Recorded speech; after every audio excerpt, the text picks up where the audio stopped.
Hello, everyone, and welcome back to Where Will You Stand? This is Casey Thomas, and I need to apologize for that appalling video and audio that I shot yesterday. That it was all distorted because I had two microphones going, didn't realize it. But no harm, no foul. Nobody watched it anyway. Opening my browser this evening, I noticed this thing about Freeport, Maine. It's one of the coastal regions really close to where I live. It's Freeport turns vacant hotel into emergency shelter for asylum seekers. All the illegals that are coming over. That'll be nice and dandy. Pretty sure there's still homeless people in our area that doesn't have anywhere to be. So, as a recap to the other episode that I took down, some of the content that I had in it, I'm going to go over some of it just briefly. Pregnant man emoji. What the hell? And I'm gonna elaborate on this sort of thing a little bit later. It has to do with China and our demasculinity as a nation and as the West of the whole. And this is just intense, you know. 10 years ago, you would have never even thought if somebody was talking the way that anybody talks nowadays about any of this ideology, you'd get laughed at and told that you're insane, and they'd probably think that you had a mental disorder.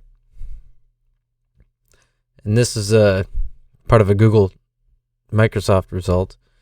The answer is always yes, as Apple is recently proved when it decided to add a pregnant man emoji to the iMessage and emoji options. Yes, really. Fox Business announced, reporting that a pregnant man emoji, pregnant person, will become to iPhones with iOS 15.4 update.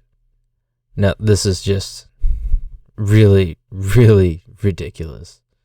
But that's the world we live in now. We're just going to have to deal with it.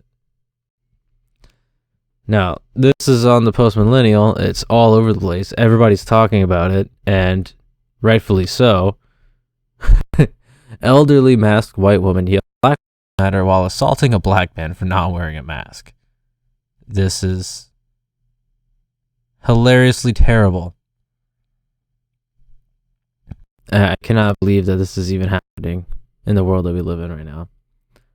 This is part of what's wrong with someone coined the phrase mass hypnosis of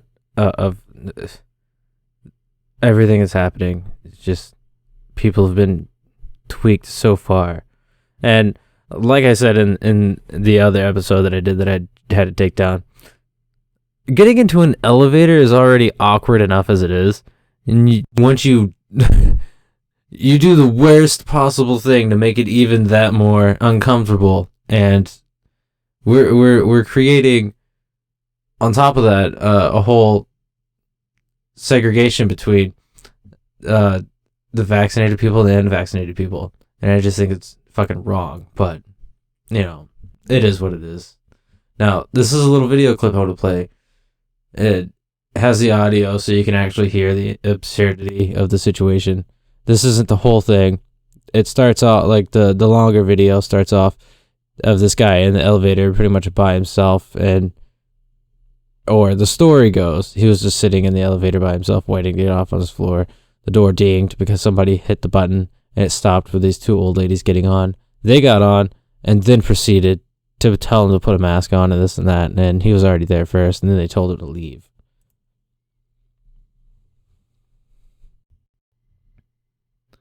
Oh, of course, it's going to play an ad. Get out. Get out. Yo, stop. Get out. What you guys doing? Get out. What you guys doing? Get out. What's wrong with Get you? out. Don't touch me. Don't you have Do not touch me. Get out. Do not touch me. Get out. I'm not touching you. Oh, did you just hit me? Did you just hit me? You just hit me. You just hit me? You too? Black Lives Matter. Yo, this is great. Wow. Get out. Black Lives Matter. Black Lives Black Matter. Lives Matter. Stop. Yo, stop. Stop recording me. I don't know you. Yo, you need to stop. Get No, out. I'm not getting out. I was here Yes, you first. are. Wow. Just wow. So yeah, this is actually happening.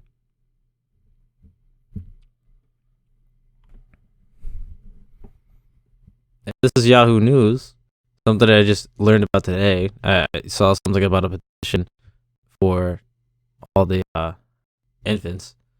Pfizer and Biotech asked FDA to authorize a 2-dose flu vaccine for children under 5, and you know what I mean. They officially asked the FDA to authorize a 2-dose vaccine regimen for kids under 5. The move comes after reports suggest shots for kids could be available by the end of February. They will continue researching whether 3 doses might be more effective. Pfizer and its manufacturer, BioNTech, on Tuesday submitted an official request asking for the U.S. Food and Drug Administration to authorize a 2-dose flu vaccine for children under ages 6 months to 5 years old. As regulators work to review the application, Pfizer will continue researching whether the 3 doses might be more effective for younger children after 2 shots failed to produce the desired immunity response among kids aged 2 to 4 in a clinical trial last year. In a Tuesday press release, the FDA said that the agency pushed Pfizer and BioNTech to submit an application given the ongoing Omicron surge. An unusual move in light of the clinical trial failures. Having a safe and effective vaccine available for children in this age group is a priority for the agency. We're committed to a timely review of the data, which the agency asked Pfizer to submit in the light of the recent Omicron surge. Acting FDA Commissioner Janet Woodcock said in the process release, furthermore, children are not small adults. Because they're still growing and developing, it's critical that these vaccines are evaluated, well-designed, and well-conducted clinical trials, she said. Now, I'm not being too overly critical, and I'm trying not to say too many different things and give a complete and total blatant disregard to this whole situation, giving my opinion, but the one concern that I have is it's still an emergency use authorization for children, and it still isn't completely approved. Now, the whole thing about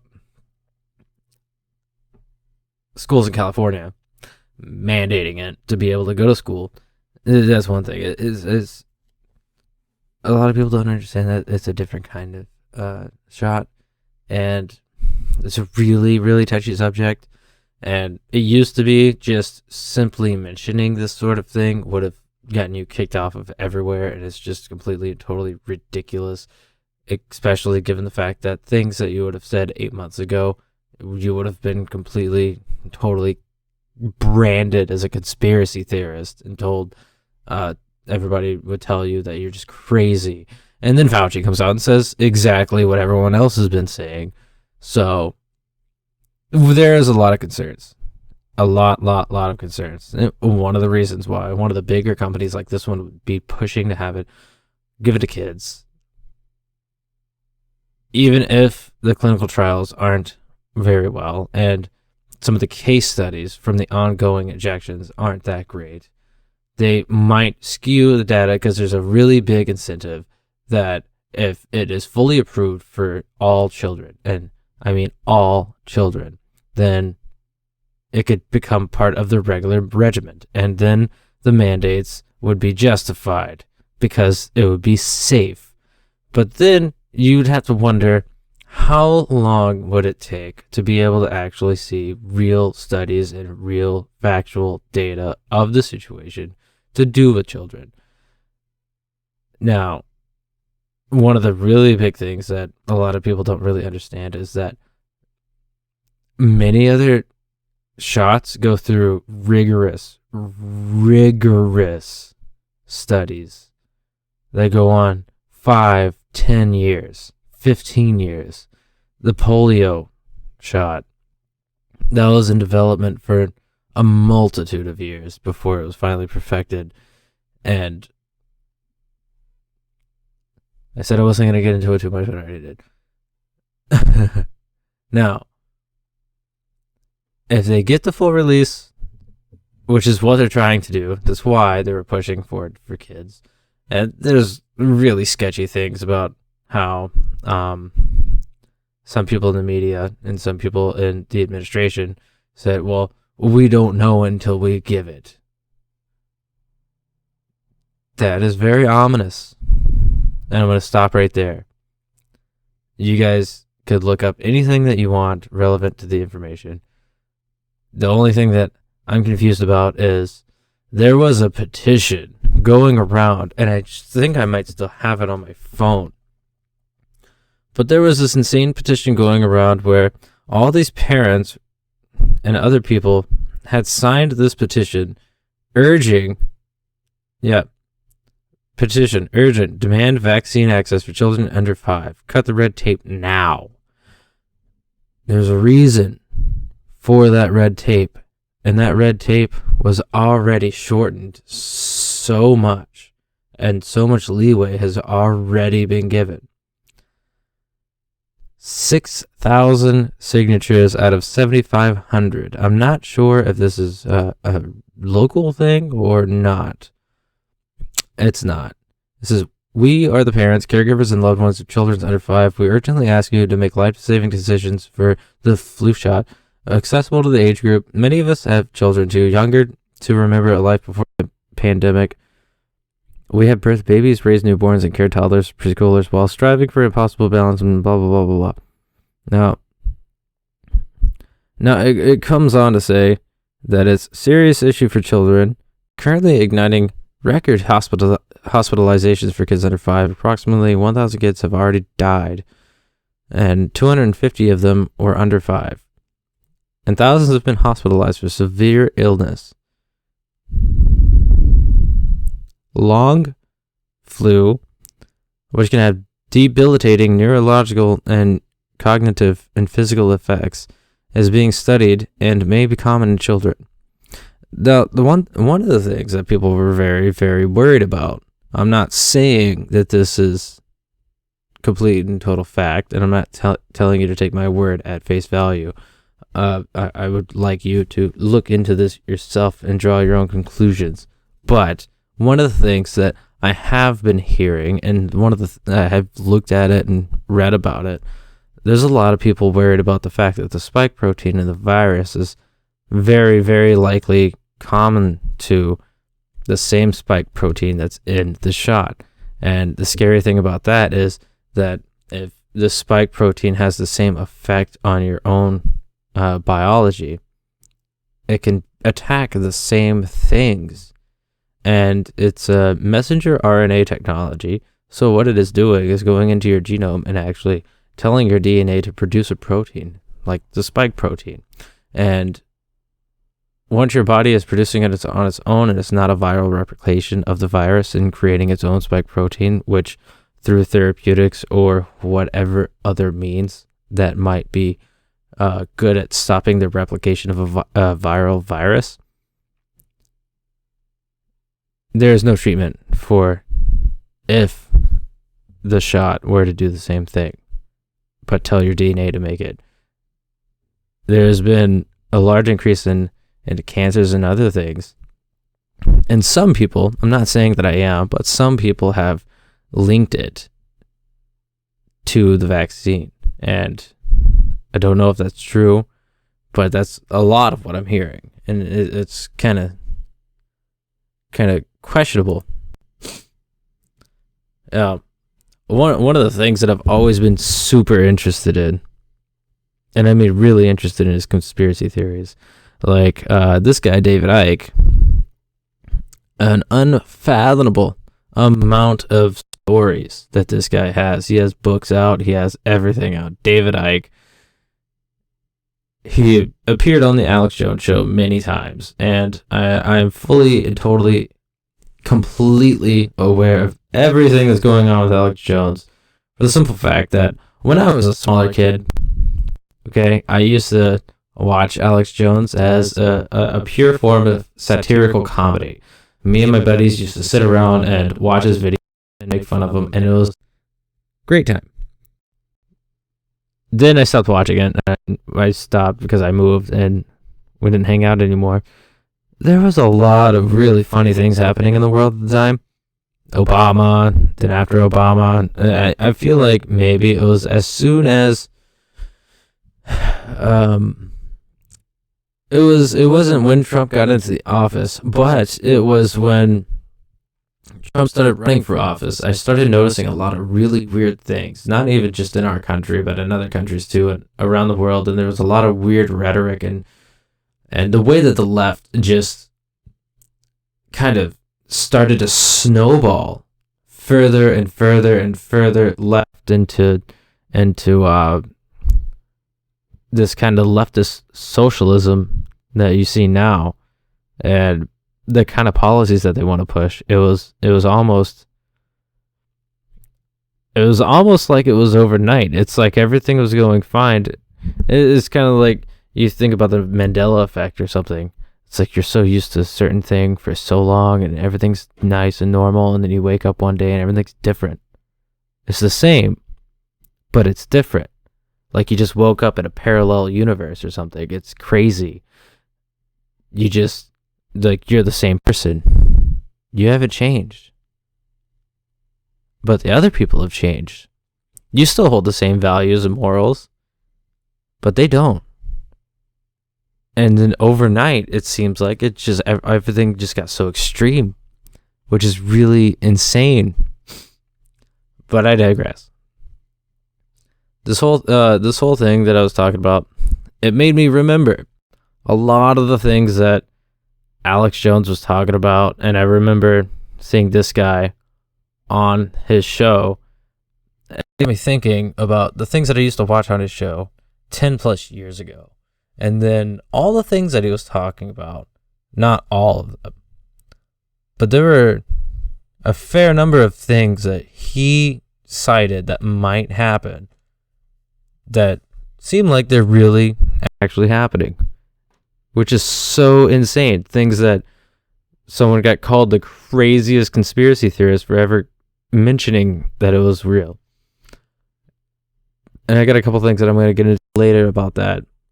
And it's like conspiracy fact, things that have been labeled a controversial conspiracy theory, and all these people that were talking about it were just like the craziest dingbats of the world. And then people like Bill Gates just come out and be like, oh yeah, we're doing that, by the way, no big deal, it's real. And then everyone moves on with their lives and forgets it. So that's why I want to talk about it, because people just stopped talking about it. Now, this is one of the craziest things that I've seen David Icke talk about that actually has like some kind of forbearance and correlation with some other things that have happened in history, in recent history. So let's read into this. This is the Express. Don't know about that too much. But this is David Icke claims the moon is hollow and built by aliens, a crazy new theory. This is way back in 2016. I'm pretty sure he talked about that a lot earlier than that, but this is published by an article by John Austin in 2016. Now, Mr. Icke earlier this month told Andrew Neil, BBC's This Week, the royal family were reptilian aliens. A bizarre theory about how our moon got there. Mr. Icke reached the conclusion after taking a leap from general scientific consensus to say that the moon shouldn't really be there. Many scientists agree that the size of the moon is one of our solar system's biggest anomalies. 25 years ago, Mr. Icke shocked Britain by coming out as the son of the Godhead during a press conference and subsequent appearance on Prime Chat show in Wogan. Now, it just goes on to say a whole bunch of absurdities, and he's talking about how the moon is hollow and how little green people live inside of it. Not really little green people, but like demonic reptilian people. Yeah.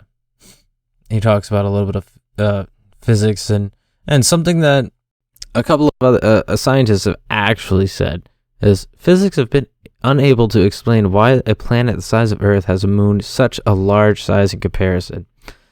Our moon would be expected to be about 40 miles in diameter, like a super large asteroid, but is closer to 2,000 miles. Mr. Icke deducted that because of this, it must have been artificially built rather than being broken off Earth after it was hit by another planet. They have no bloody clue where the moon came from. and it shouldn't by physics be there. The Earth not only has a satellite, but a giant satellite. Yeah, that's where it goes on to say that it's hollow and some of the other things. But there's a thing NASA was doing not that long ago. There's a second one. See, this is Sputnik 1.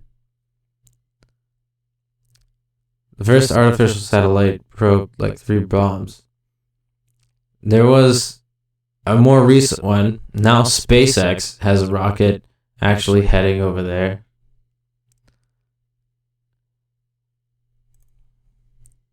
There we go. This is what I was looking for. NASA slammed a rocket body into the moon for science 10 years ago today. This is exactly what I was thinking about. 10 years ago today, on October 9th, NASA slammed a hunk of space junk into the moon, forever changing our perception of Earth's nearest neighbor. The space agency's Lunar Crater Observation and Sensing Satellite, LCROSS, and LRO, missions launched together on June 18th, riding atop a United Launch Alliance Atlas V rocket. It sped to lunar orbit, where it continues to operate today, but LCROSS remained attached to the Atlas V's center upper stage, and when it went into a long elliptical path around the Earth, it put it into an intentional collision course with the moon. Now, I can't remember how many megatons of TNT it actually said that it hit with, but one of the craziest things is that when it hit the moon, they said that it rang like a bell, which is pretty crazy. It's talking about how David Icke thought that the moon was hollow.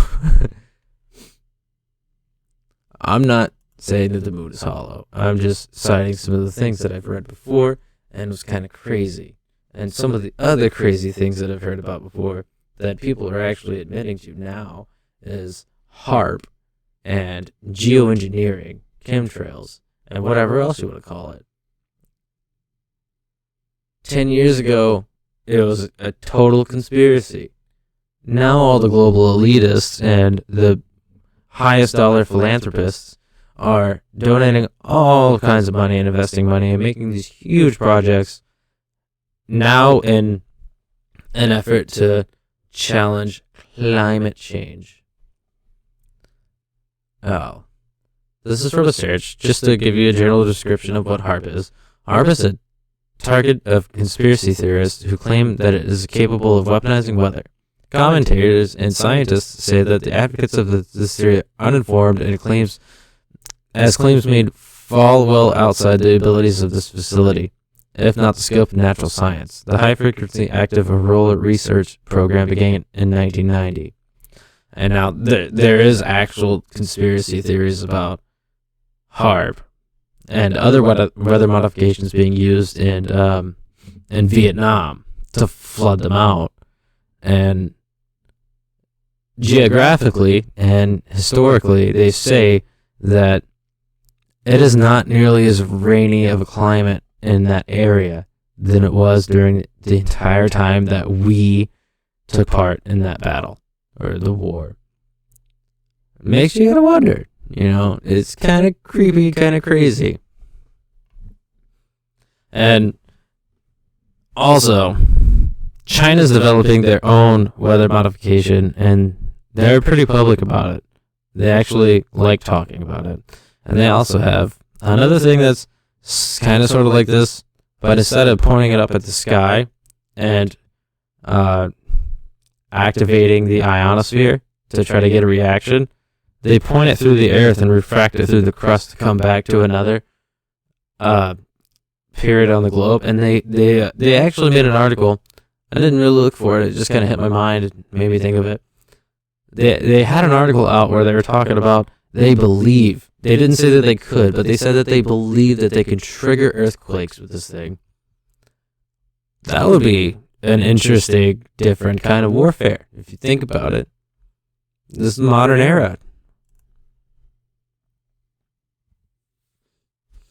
And then we get onto the chemtrails in this part of the conspiracy theory. The chemtrail conspiracy theory posts an erroneous belief that long-lasting condensation trails are chemtrails, consisting of chemical or biological agents left in the sky by high-flying aircraft sprayed for nefarious purposes undisclosed to the general public. Believers in this conspiracy theory say that the normal contrails dissipate relatively quickly, which, yeah, that's true. Contrails that linger must contain additional substances. Those who subscribe to the theory speculate that the purpose of the chemtrails chemical release may be solar radiation management, weather modification, psychological manipulation, human population control, biological or chemical warfare, or testing biological or chemical agents on a population, and that the trails causing respiratory illness and other health problems. The claim has been dismissed by the scientific community. There is no evidence perpetrated that the chemtrails differ from normal water-based contrails routinely left behind by flying aircraft under certain atmospheric conditions. Although proponents have tried to prove that the chemical spraying occurs, their analysis have been flawed and based misconceptions. Because of persistences in the conspiracy theory, questions about the government involvement, scientists and government agencies around the world have repeatedly explained that the substances in the supposed chemtrails are in fact normal contrails. The term chemtrail blends words chemical and trail just like blends condensation trail, just so you know. And there's a little history article on it. Started in 1996. We don't really gotta get into all that. There's so much. But we actually get into Forbes. This is a Forbes article, an editor's pick also, by Ariel Cohen, the contributor.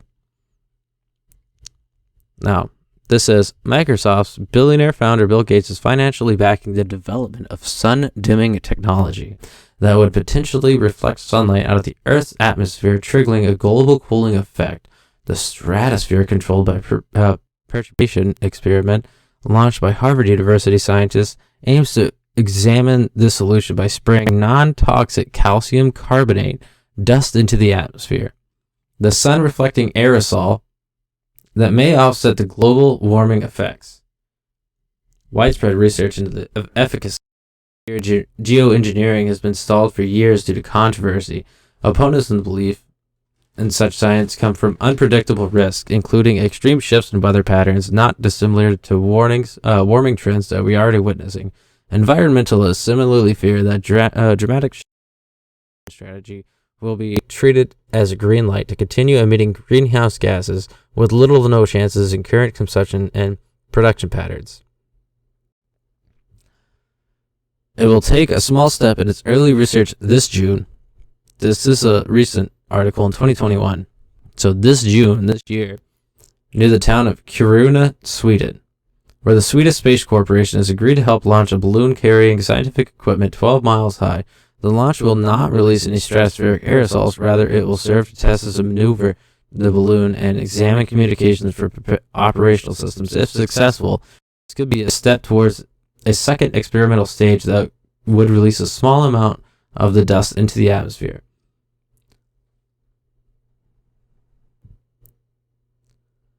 Further research on this and similar methods could lead to reductions in risk and improved efficacy of geoengineering methods. Now, the one thing that you got to think about is all the chemtrail stuff.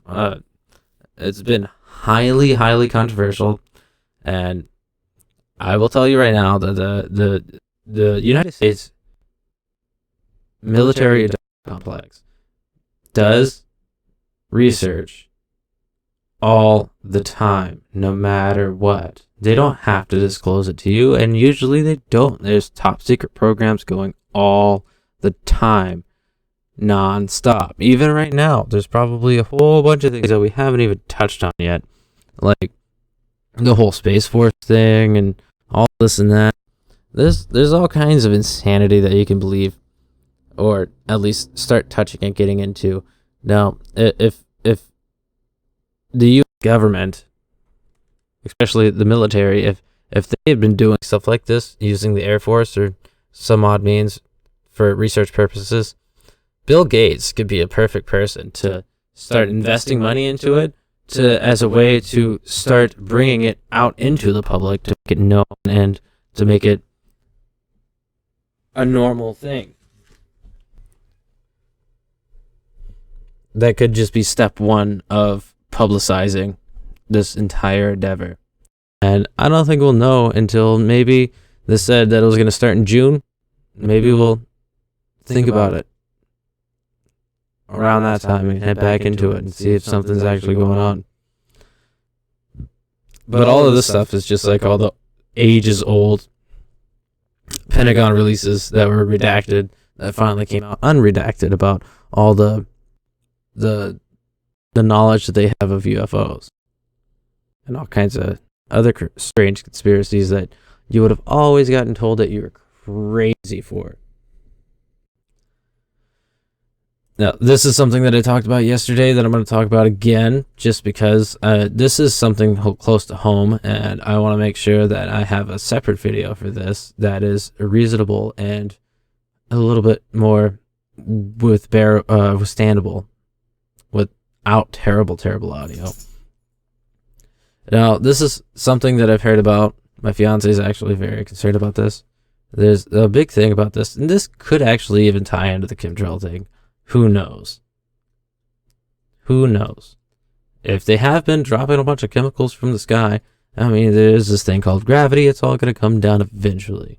So if it's all these heavy metals and experimental aerosols and stuff that end up dissipating or getting heavy with the rain, and they come down, it's all going to go to the soil, grow in plants. Animals are going to eat it. It's going to go everywhere. It's going to go to the groundwater. Who knows? Okay, off of the conspiracy kick and on to this actual article for something that's really plaguing us and actually affecting our lives. This is the Knox County Village Soup. I haven't been on this page in a long time, and they actually do a lot of reasonable, decent reporting. Forever Chemical. Risk identified throughout Maine. The Department of Environmental Protection will test for PFAS contamination at hundreds of licensed sludge and septic disposal sites across the state, but some people aren't waiting. The Maine Department of Environmental Protection has begun hunting for so-called forever chemicals at hundreds of licensed sludge dispersal sites across Maine, but it will take years to work through the ever-changing list of more than 700 properties.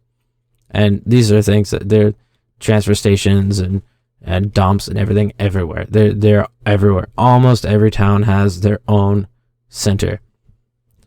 A team of chemists, geologists, engineers, techs must investigate each location, starting off with the drinking well nearest to the fields where the sludge and septic tank, sewage, or industrial waste is applied as fertilizer. If unsafe levels of forever chemicals are found, the testing area expands. We've got a long road ahead of us, said the DEP's Deputy Director for Bureau of Remediation of Waste Management, and not all of the licenses were put to use. But some of the records go back to the 1970s. Some places received sludge from multiple sources. It's going to take time. The agency has prioritized a list based on the type amount of sludge spread at the site, and its proximity to housing. If the said, no idea what that name is. About 50 sites in 34 towns fall into this highest risk category, she said. To date, DEP has begun investigating about half of these high-risk cases. Some people who don't want to wait are hiring private labs as far away as California, Washington State. You know, California is going to tell you that fucking breathing the air is bad for you and that existing is going to kill you. That's all they care about. Everything causes cancer. Existing causes cancer to California. It doesn't matter what you say. Washington State and Florida to test their soil and well water for unsafe levels of PFAS, a group of long-lasting man-made chemicals used in common household products in industrial settings. As the result came back over Maine's PFAS limit, DEP will reimburse homeowners so long as they can live near one of the 700 sludge dispersal sites included on this map. Residential PFAS testing could run from $250 to $500, depending on the kind of testing done. There are no labs in Maine with the equipment, certification, and trained staff required for the PFAS. The nearest one of the DEP's list is 14 certified labs,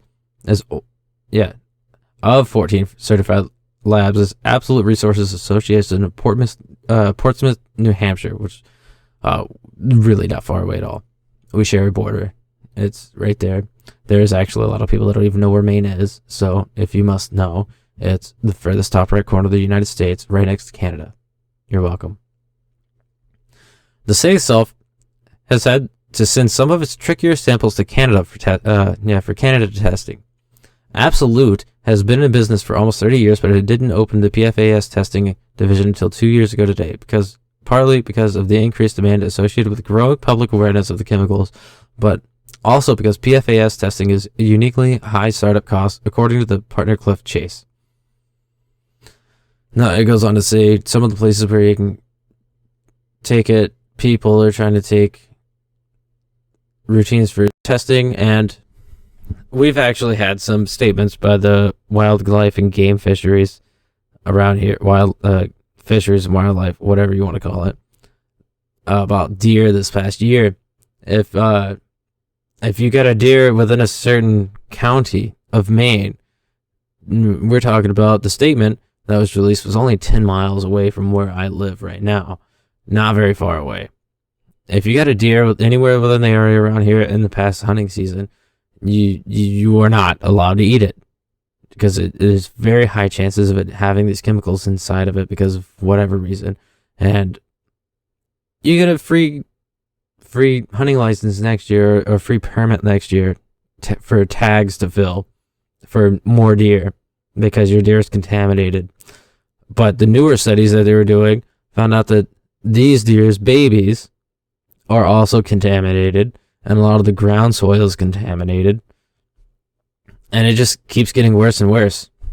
The more we found something that, oh shit, well, something's actually affecting us, let's look into it. And they start looking into it, and they notice it's everywhere. It's in the groundwater, it's in people's well water, everywhere. It's bad. It's just really bad. And we already knew about things like this happening. There were people actually talking about this for a while, saying, hey, if you do this, this is going to happen. And, well, now we're being affected by it, and it's happening. And a lot of awareness is being raised about it, but, you know, even this being reported yesterday, I haven't seen that many people talking about it. And we just kind of stumbled onto it and was like, whoa, this is really interesting. Something to really look at. Yeah. My fiance was actually really worried about this. She's super into nature and wildlife, and she really cares about the environment around us.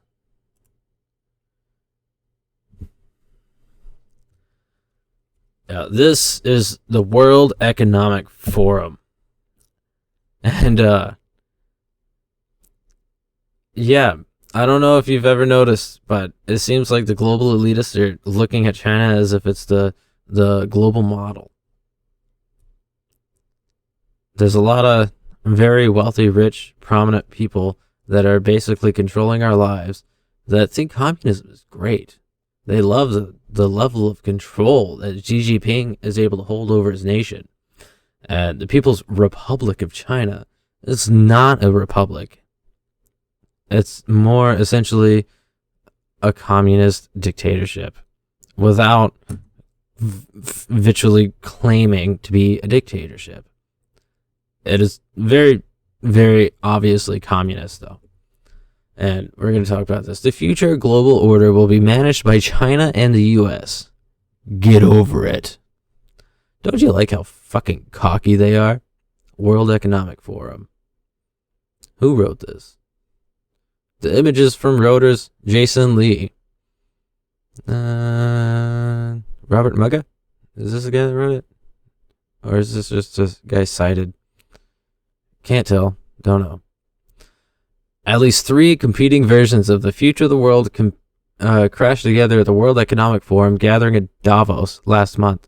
And if you don't know, Davos is a powerful, rich group of elite, the most wealthy, influential, and people in positions of power across the entire world.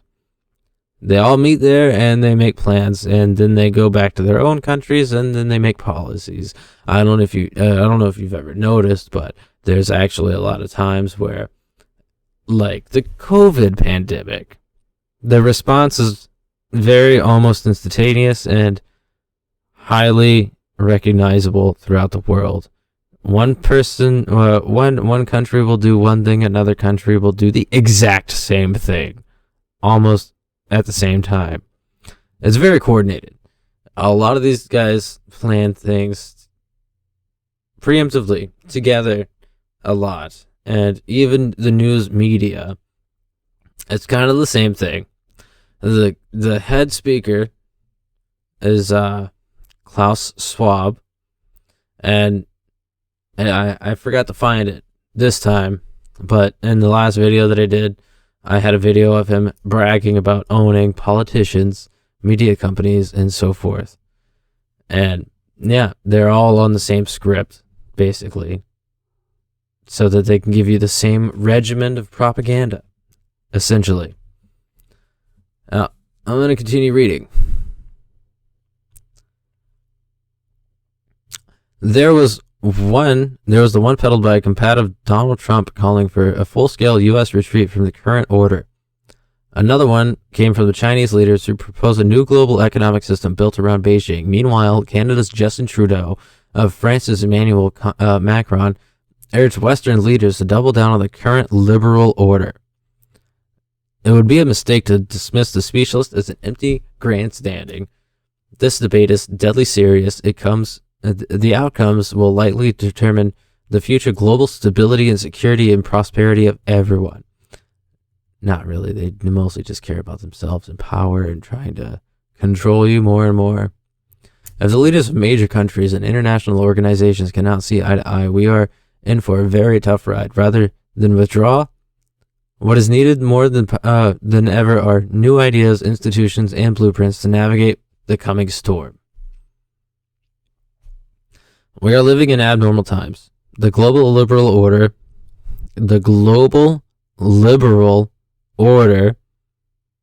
is in an advanced state of meltdown because of all the infighting. And as the world rapidly shifts from a unipolar to multipolar reality, the international system itself exposed to a profound instability. If not handled with extreme care, the potential for a major collapse is real. The question is whether our world leaders are capable of fully understanding what is happening real time and can muster the collective action to set new rules of the road. The global liberal order served as the bedrock of peace and stability since 1945, not essentially correct. It was purposely designed by the U.S. and Western allies to prevent armed conflict and economic nationalism, giving rise to it. It is composed of the United States, International Monetary Fund, then the World Bank, the World Trade Organization, and the Atlantic Treaty Organization, the G2O, and a thicket of treaties and agreements. While experiencing its ups and downs, it sets the rules for the stable, positive sum game.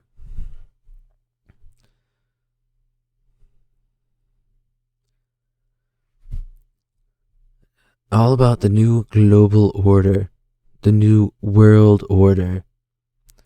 And then once this collapses, it's did a great reset.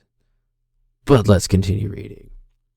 While virtually everyone agrees that the rule-based system is essential to managing security and trade, a power struggle is underway for who writes and enforces them. The spectacular rise of China over the past 2 decades and the relative decline of the U.S. means that its sparks are bound to fly. Yet most Westerns are only dimly aware of what's occurring since the rug is so quickly pulled out from under them. The potential for catastrophic miscalculations, including U.S. trade actions against China, are rising and with potentially devastating cascade of effects of the global economy. Yeah, if we try to impose sanctions on China or not do fair deals with them, we're screwed, because especially if they want to take Taiwan, where all those chips are made, we have one of the largest car markets here in the United States, and we rely on that for everything.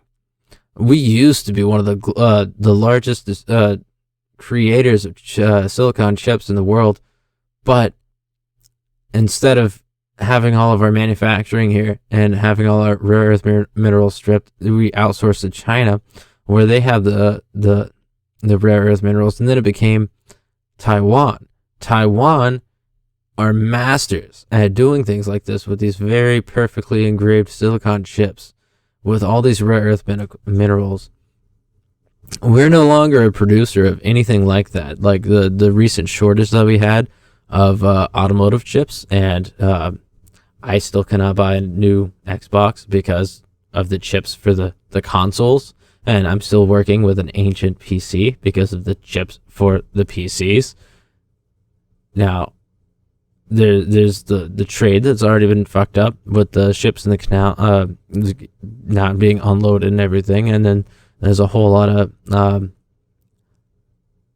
political war games going on between China and Taiwan. Taiwan really doesn't want anything to do with conflict, but China is dead set on taking them. And if China takes Taiwan, what does that mean for us? Well, we're going to have to figure our own shit out real quick. First, China is in the process of surpassing the U.S. economically.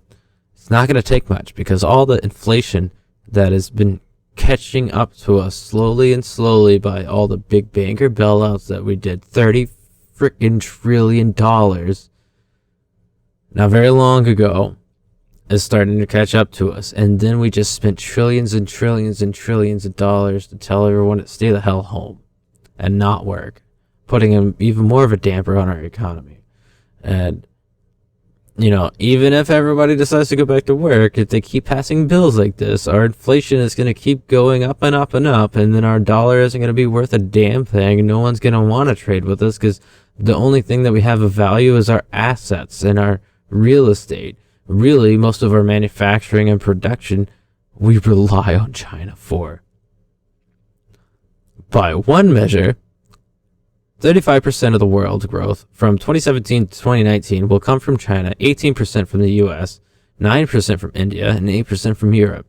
By 2050, the top 5 largest global economies are likely to be China, India, Brazil, the US, and Indonesia. Is the West even remotely prepared for this kind of world? Second, China is leading the largest urbanization and infrastructure development scheme on Earth. Already in its 5th year, the $900 billion One Belt Road project includes new roads, shipping lanes, and building projects stretching over 65 countries. The idea is to literally rewire global trade from China throughout Asia, the Middle East, Africa, and Europe. While details are hazy, the OBOR is being financed by the Chinese state banks and the modest strategic contribution by new Chinese-backed Asian Infrastructure Investment Bank and partnership with other institutions. Third, China is set to become a global green powerhouse. China signaled its intentions to take the lead in climate change reduction after signing the 2015 Paris Climate Agreement. By 2025, most new cars in China will be fully electric vehicles. China is aggressively cutting coal usage and blah blah blah, climate change stuff. Fourth, China is also setting the pace in digital economy, including cashless payments. Hello.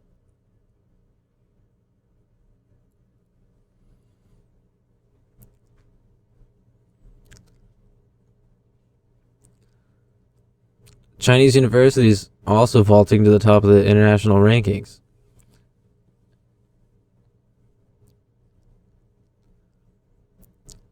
It goes on to say, all of this will be hard to swallow for the stalwarts of the global liberal order. It will also need to be explained to the public that it is accustomed to linear change. The current transformations are both non-linear and increasingly exponential, processes that are hard for humans to grasp, but we are fixated to the forward march of democracies and underlying principles on which they are based, yet we must learn to compromise and accommodate multiple value systems. The next order will be more complex and potentially more precarious, but that is the brave new world we face. Now, they talk about all of the stuff that they think is going to happen openly, and, you know, they already know that the U.S. is in rough shape, and that our economy is shit, and that our dollar is being devalued. And the last thing that I want to talk about is, this is from the Washington Examiner. It's a few places are talking about this, And no one really totally mentions the United States, but I'm gonna draw the comparison between China and the United States on this one. Have you ever noticed that men are becoming less and less masculine, especially in the West? It's happening in pop culture in China too, but China sees it as a problem, and we should too. China pushes to combat feminization of male youth while encouraging masculinity. The Chinese Communist government is pushing to combat feminization of the country's male population to foster an environment better suited for cultivated masculinity. The proposal to prevent the feminization of male adolescents was released last week by the country's education ministry, which calls for the reforms to school physical education curriculum and a push to recruit more ex-athletes as teachers. And one of the things that I saw, which is pretty freaking insane, is a kid, it looked like 5 to 7 years old, loading a freaking mortar and shooting it. Like, totally awesome. If I was a kid that age and I was able to do that, that would have been one of the leading up to now, that probably been the most badass thing that I would have ever done if I got to do that. Not only that, but you're committing to a thing of patriotism too, when you get to connect on a portion of your country on such a level like that, like the military, and becoming comfortable with that sort of a setting. You're more likely to actually join the military and fight for a cause with your country. But it goes on to say that the education ministry document says that the athletic teachers will help vigorously developing male students with athletic abilities while cultivating students' masculinity. Some Chinese officials have long expressed concerns that the country's male population has becoming too feminized, with one delegate to the National Advisory Board saying that the last year the nation's males were becoming weak, timid, and self-abasing. Now, we have the same thing going on here, but for some reason everyone is celebrating it full-heartedly, and we got to recognize that it's a problem, or we're going to have a much, much bigger problem. The delegates of whatever the hell that is said young Chinese males were trending towards feminization, which he claimed would inevitably endanger the survival, development, and Chinese nation unless it was effectively managed. Xi Shefu said that much of the blame is for the trend of Chinese home life, where males are often raised by mothers and grandmothers. He also pointed to a rise in... Where the fuck was I?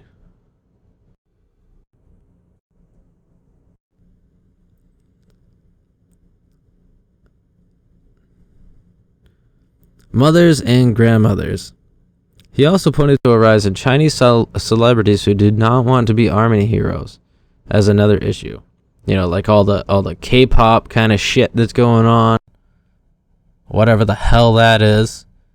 It's not good. If you haven't told, I don't like pop culture that much. Especially not all the prissy shit. But not all of China's population agrees with the country has a problem, causing some to express their disagreement with the drive of the country's most popular social media platform. This is feminization now a derogatory term? My Rebo user asked. Boys are also humans, being emotional, timid, and gentle. These are human characteristics, another added. But a strong nation wants strong people, especially men. Where do you think we would have been in World War II if we were the way we are now as a nation? Of course, we have a lot of servicemen and women that are very courageous and willing to do anything and everything they can to accomplish any goal. But as a nation, as a whole, we've become very weak and very timid. Our ideologies have just been skewed. And I think it stems from our morals. We used to be a very God-fearing country. And I'll get into that in a minute. I'm going to finish reading this article. What I've been afraid of? Being the same as women? Wondered one user. There are 70 million more men than women in this country. No country in the world has such a deformed sex ratio. Isn't that masculine enough? Some social media users blasted the idea as sexist, while others took aim at the fact that Chinese leadership is currently dominated by men. And none of these proposals have come from women, one user said. And that's that. Now, one thing that I'm gonna say outright that I believe this isn't proven fact or anything. It's not a published article that I'm reading. This is just my opinion. And in my opinion, I believe that the degradation of our society started when we